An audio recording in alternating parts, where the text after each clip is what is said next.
म्हणजे फक्त मोदी आणि मोदीच, बाकी कोणी नाही. आणि तिथेच माझं जो काही संताप होतो तो तिकडे होतोय. तुम्ही जे म्हणता की आम्ही घराणेशाहीच्या विरुद्ध आहोत, आम्ही म्हणतो आम्ही तुमच्या हुकुमशाही आणि तुमच्या एकाधिकारशाहीच्या विरुद्ध आहोत.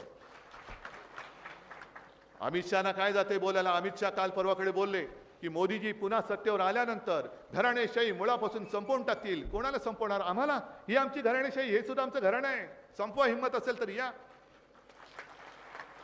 काय म्हणे बोलतात, उद्धव ठाकरेंनी त्यांच्या मुलाला मुख्यमंत्री करायचे आणि शरद पवारांनी त्यांच्या मुलीला मुख्यमंत्री करायचे. बरं ठीक आहे, मला करायचे.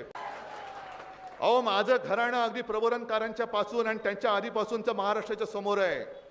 हे आमचं ठाकरे घराणं आहे. अमित शहाजी, तुमचं असं क्रिकेटमधलं काय योगदान आहे? जय शाह काय विराट कोहलीचा प्रशिक्षक होता म्हणून त्याला बीसीसीआयचा चेअरमन केलं?